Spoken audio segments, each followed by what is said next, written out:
Tá começando mais um pós-jogo aqui no Camisa 12. Muito obrigado a todos vocês que estão sempre ligados aqui no canal. De cara, já quero convidar você, depois que acabar esse pós-jogo, a ver outros vídeos aqui no canal, como por exemplo a gente entregando uma estátua do Calil para o Ronaldinho Gaúcho. Tá aqui o Ronaldinho Gaúcho do meu lado.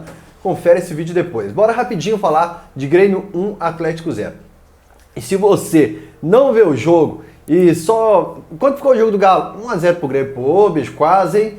Quase que deu para arrancar um empatezinho lá no Sul, hein? Então foi apertado, foi pau a pau.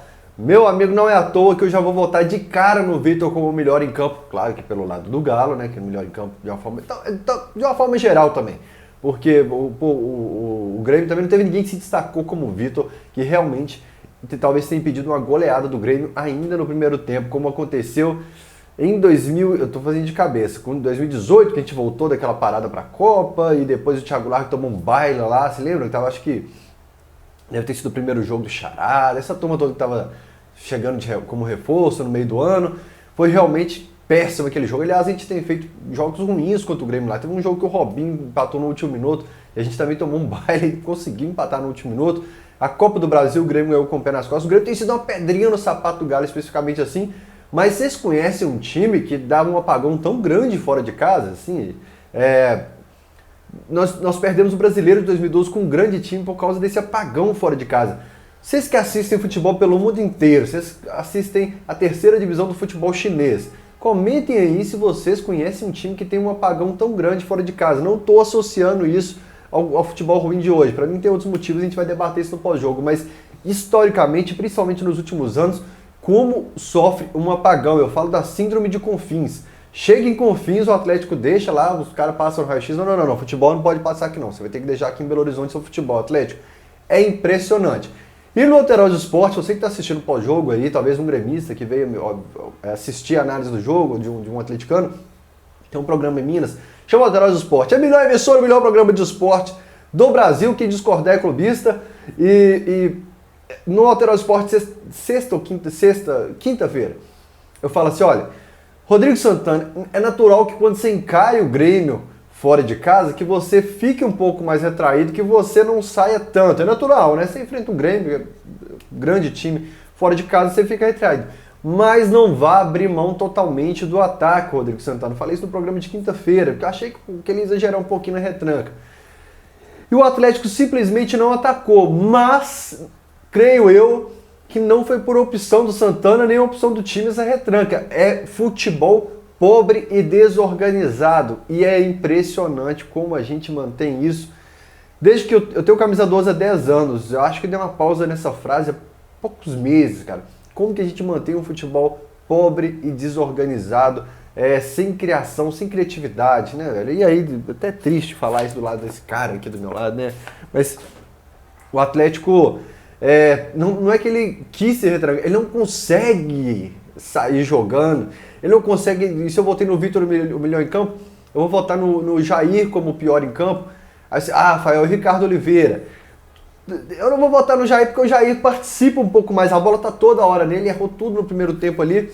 Realmente, nulo o Jair no primeiro tempo, é triste até o Zé Wellison ter levado o cartão amarelo, que você fica pendente se pode ou não pode tirar o Jair, senão eu teria tirado o Jair já no intervalo. Mas é impressionante, não tem ninguém que você fala assim, não, esse na saída de bola, esse não dá pra você criticar. Gente, é de uma maneira geral. Seja o Xará, o Casares, apagadaço no jogo. O Xará, eu até evito falar que vocês falam que eu pego muito no pé do Xará. Mas o Luan, todo mundo, os laterais, os volantes, ninguém consegue sair jogando.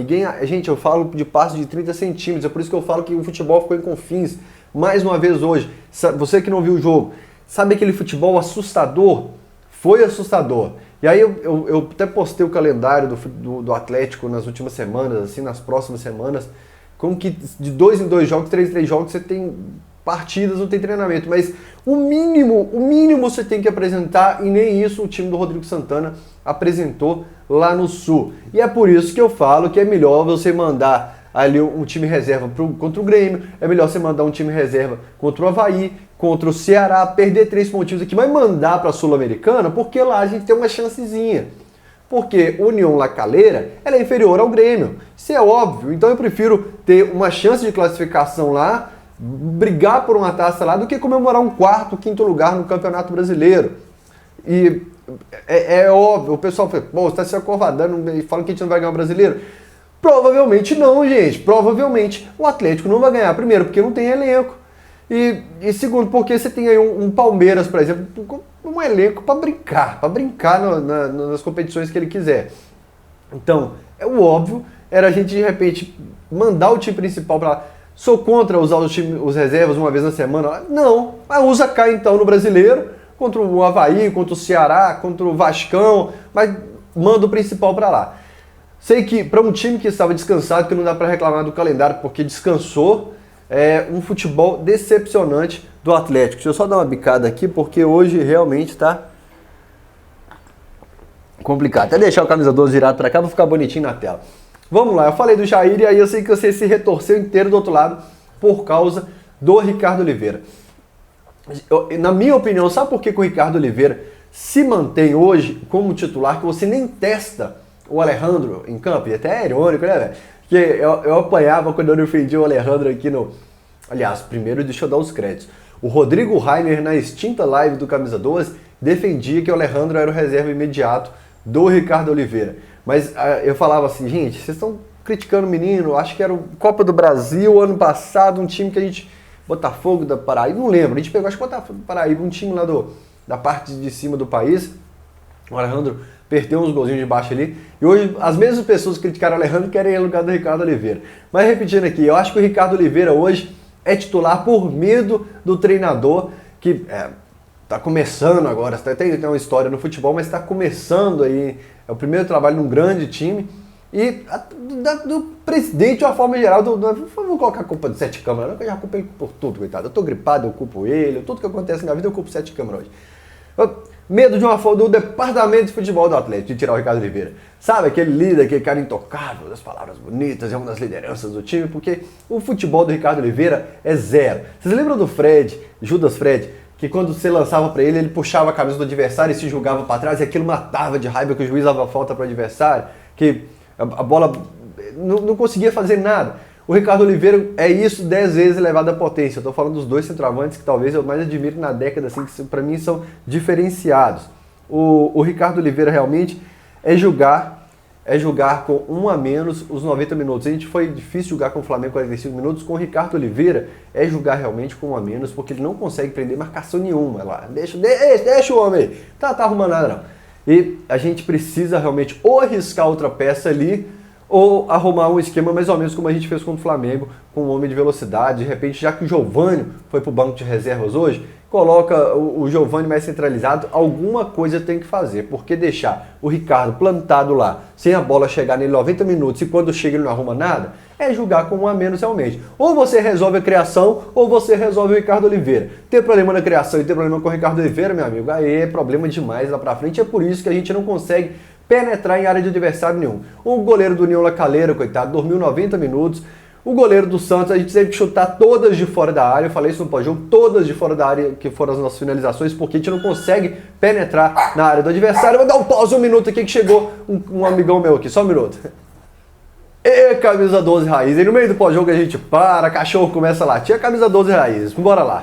É o Luiz Felipe que participava do pós-jogo aqui no Camisa 12 também, está afastado porque está na noite, por exemplo, agora a gente está indo pro Samba Praia, no Camisa 12 na noite. Vamos seguindo aqui com o pós-jogo. Tava falando do Giovânio, de repente testar essa formação. E eu não sei se vocês concordam, mas o Atlético começou a jogar melhor depois que o Giovânio entrou nesse time. Que o Giovânio começou a dar mais velocidade, um drible que não tinha, esse time ninguém conseguia driblar nesse time. O Giovânio conseguia sair na marcação, limpar um pouco mais as jogadas, dar mais opção pro jogo.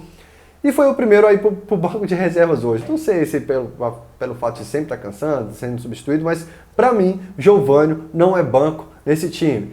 O pessoal vai falar que eu tenho marcação com o Xará, mas vamos lá.